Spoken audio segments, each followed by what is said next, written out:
বলো কেমন লাগলো বিরিয়ানিটা? সত্যি বলবো না, ব্লগে না বলবো। আমি বলবো, দেখো ব্লগ ফ্লগ বাদ দাও, তুমি সত্যি আচ্ছা কথা বলো। যদি ভালো হলে বেশি করে ভালো বলো, খারাপ হলে কম খারাপ বলো, ঠিক আছে? আচ্ছা, সত্যি কথা যদি বলি হুম। তাহলে একেবারে বাজে। একেবারে বাজে। মানে দমদম ক্যান্টনমেন্ট থেকে এত দূর এসে হুম। খাওয়াটা সত্যিই একেবারে মানায় না। মানে না, কিরকম আমার যা কিরকম? মনে হচ্ছে যত ইউটিউবার এসছে হুম। সবাই তোমার পরিচিত, সের জন্য এসে ভিডিওটা করে গেছে। আজকের ভিডিওটি শুরু করছি বনগাঁ টু শিয়ালদা লাইনের দমদম ক্যান্টনমেন্ট স্টেশন থেকে।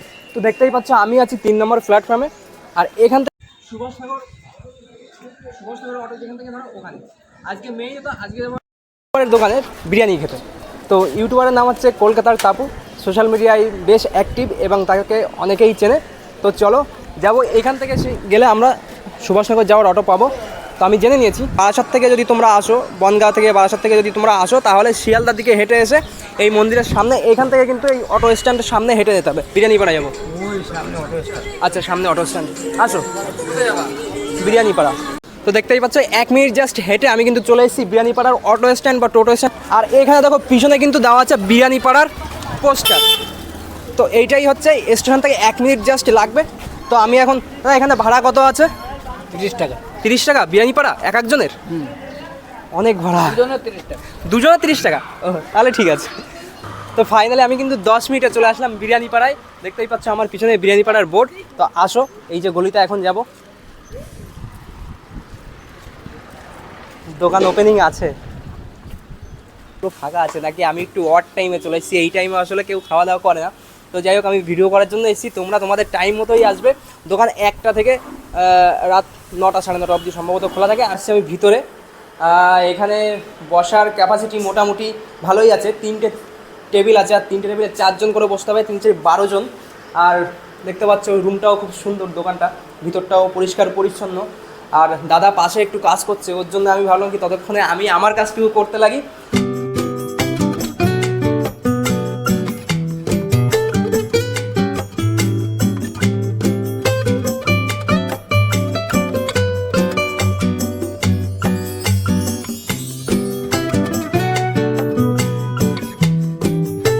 প্লেট বিরিয়ানি নিয়েই নিয়েছি, যেহেতু দুপুরে খাওয়া দাওয়া করিনি। তো আমি ভাবছিলাম তবুর জন্য আমি অপেক্ষা করব, কিন্তু তবুদা আসতে অনেক লেট করছে, যার জন্য আমি ভাবলাম কি না, আমি অন্তত 1 প্লেট বিরিয়ানি খেয়ে নিই, তারপরেও ও আসলে ওর সঙ্গে কথাবার্তা বলা যাবে। তো চলো খেয়ে নিই, কারণ পেট আর পারছে না, 4টে বাজতে যায়। হ্যাঁ, তো এখন ভীষণ খিদে পেয়ে গেছে। চলো খেয়ে দেখি এবার বিরিয়ানি কেমন। সামনে বিরিয়ানি থাকতে আর খিদেও পেয়েছে, আর বক ভালো লাগছে। চলো বিরিয়ানি তো হাতে পেয়ে গেছি, এইবার খাওয়া শুরু করা যাক। আর এদিকে চলছে খেলা, ঠিক আছে? আজকে রয়েছে কলকাতার খেলা, তো খেলা দেখবো আর খাবার খাবো, মানে আলাদাই এনজয় নেবো। বিরিয়ানির দাম চিকেন বিরিয়ানি 130 টাকা, আর মটন বিরিয়ানি 220 টাকা। 130 টাকায় এই যে চিকেন বিরিয়ানি বা মটন বিরিয়ানি যেটাই বলো না কেন, পুরোটা কিন্তু বসে খেলে দুটোতেই আনলিমিটেড পাবে। আর এখানে কিন্তু লেখা রয়েছে তবু আনলিমিটেড বিরিয়ানি, নিয়ে খাবার নষ্ট করলে 50 টাকার জরিমানা। কাছে এসে দেখাবি, হ্যাঁ?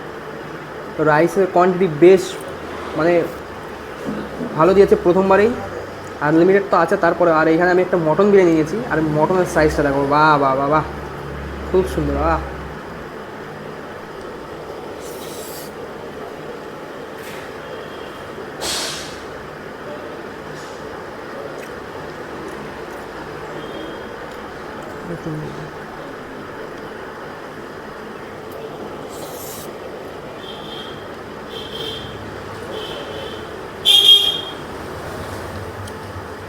বেশ সুন্দর।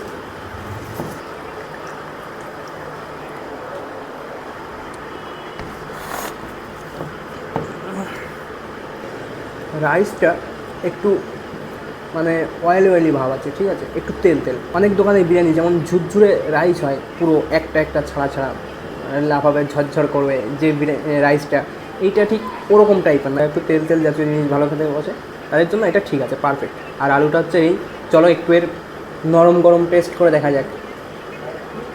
খুব সুন্দর, খুব ভালো সফট, এই যে দেখতেই পাচ্ছ। এবার একটু মটনটা দেখা যাক। আর দেখো চর্বি জাতীয় মটন, চলো এবার একটু পেঁয়াজ, আলু আর মটন দিয়ে একসঙ্গে একটা বাইট খাওয়া যাক।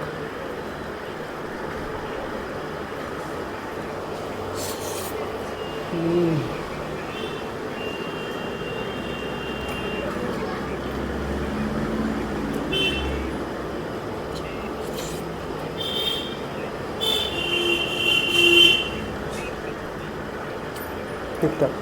ভাই লখনৌ 7 ওভারে 72 রান করেছে 0 উইকেটে। ভাই এই খেলা দেখে তো আমার খাওয়াই পণ্ড হয়ে যাচ্ছে। ভাই আমি কী খাবো? আমার কাছে ছিল মটন, এবার আমি আরও প্লেট নিয়ে নিয়েছি চিকেন বিরিয়ানি। ঠিক আছে, তো চলো চিকেনের সাইজটা দেখা যাক। হচ্ছে চিকেনের সাইজ। আচ্ছা, তো চিকেনও খেয়ে দেখবো। আরও নিয়ে নিয়েছি চিকেন কষা, দেখতে কিন্তু বেশ লোভনীয় জাতীয় একটা খাবার, আর দেখেও আমার জিভে জল আসছে, এটাও খেতে ইচ্ছা করছে। তো সব এক এক করে খাবো। তো এখান থেকে এক পিস চিকেন নিয়ে নিচ্ছি, হালকা করে একটু ঝোল, একটু ঝোল নিয়ে নিলাম। বেশি ঝোল নেবো না, কারণ রাইসটা এমনি একটু অয়েলি ভাব আছে, তেল তেলে। আচ্ছা, তাহলে চিকেনের আগে টেস্টটা নেওয়া যাক, একটু কাছে আয়। আচ্ছা, চিকেন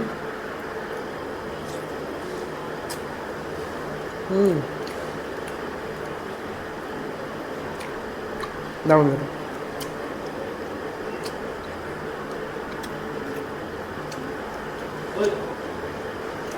চিকেনটা কিন্তু বেশ সফট এটা, এবার তো আরও বেশি অয়েলি হয়ে গেছে।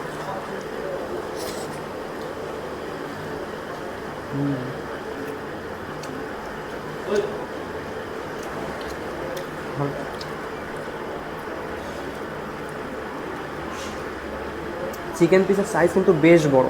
তো চলো এবার ভাইও খেয়ে নিক, অনেকক্ষণ ধরে ক্যামেরা করছে, ওরও খিদে পেয়েছে, পরে কথা হচ্ছে। যাই হোক, অনেকদিন পরে দেখা, ভালো লাগলো। পরে দেখা, আমি তো ফোন করেছিলাম, তুমি বলে 4টার সময়, আমি ওইদিকে খিদে পেয়ে গেলাম, আমি না খেতে লাগি, পরে দেখা হয়ে যাবে। কাল রাতেবেলা ফ্রিজ 5টার সময় সকালবেলা ঘুমিয়ে খেয়ে দিয়ে আসতে লেট হয়ে গেল আর কি। ভিডিও তো কম দিচ্ছে মানে, ফেসবুকে ভিডিও বেশি যাচ্ছে, ইউটিউবে কম যাচ্ছে দোকানের জন্য। আর এই মাস থেকে এবার ভিডিও করা রানিং শো হচ্ছে আবার আগের মতো করে, যেমন ব্লগ আসতাম করছে, ব্লগ আসবে আবার। খুব ভালো। কেমন লাগলো বিরিয়ানি? বলো, এই কাছে বলো কেমন লাগলো বিরিয়ানিটা? সত্যি বলবো না, ব্লগে না আমি বলবো, দেখো ব্লগ বাদ দাও, তুমি সত্যি কথা বলো। যদি ভালো হলে বেশি করে ভালো বলো, খারাপ হলে কম খারাপ বলো, ঠিক আছে? আচ্ছা, সত্যি কথা যদি বলি, একেবারে বাজে, একেবারে বাজে। মানে দমদম ক্যান্টনমেন্ট থেকে এত দূর এসে খাওয়াটা সত্যিই একেবারে মানায় না। আমার যা মনে হচ্ছে, যত ইউটিউবার এসছে সবাই তোমার পরিচিত, সের জন্য এসে ভিডিওটা করে গেছে। হ্যাঁ, হতে পারে। আর যদি তুমি বলো যে দাদা ব্লগের জন্য বলো, হ্যাঁ ভাই সত্যি সত্যি খুব ভালো হয়েছে, ঠিক আছে, বুকে আসো। তোমার কি খারাপ লাগলো? না, আরে এটা আমি মজা করছিলাম। কেন লাগবে, যা বাবা, আমি তো জানি আমার বিরিয়ানি কেমন। আমি দেখো, ব্লগাররা প্রচুর পরে, আমি মনে করি ব্লগাররা প্রচুর পরে, ফার্স্টে যে মানে যে এসে খাবে কাস্টমার, সেই আমাকে বলে যাবে বাজে হয়েছে। আর যদি বিরিয়ানি বাজে হয়, তোমার কি মনে হয় আমি বিরিয়ানি রাখবো? তারপরে চেঞ্জ হয়ে যাবে আমার। আমরা ফার্স্ট থেকে বিরিয়ানি এমন মানে আমি জাস্ট দেখছিলাম, চেক করে দেখি, বলে দেখলাম যে তার রিয়াকশনটা কি আসে। তো অবশ্যই তার রিয়াকশন দেখে বুঝতে পারছো বিরিয়ানি, আমি যাই বলি না কেন, হ্যাঁ আমার প্রোডাক্ট কিংবা আমার জিনিস, আমার একটা কনফিডেন্স থাকা দরকার যে না আমার বিরিয়ানি ভালো। প্রত্যেকটা হাড়ির বিরিয়ানি আমার এই ভাই না হলে আমার মানে ওই ভাই চেকে দেখবেই, হাড়ি করার সঙ্গে সঙ্গে তারপরে জিনিসটা কাস্টমারকে দেওয়া হয়। যদি কিছু ভুল ত্রুটি থাকে ভাই, আমি মনে করি দোকান বন্ধ করা উচিত তখনই দাঁড়িয়ে, কারণ লোককে টাকা দিয়ে খারাপ জিনিস খাই লাভ নেই, একদমই না। ওর জন্য আমি জানি কনফিডেন্স যে বিরিয়ানি ভালো হয়েছে। দেখো প্রাইস যা রেখেছে সেই তুলনায় এই বিরিয়ানি মানে অনেক অনেক ভালো, কারণ 120 টাকা 130 টাকা চিকেন করেছো না এখন? 30 আজকে থেকে বাড়লো নাকি? না, একই দাম তো 30 চলছে, 130 প্রথম থেকে চলছে।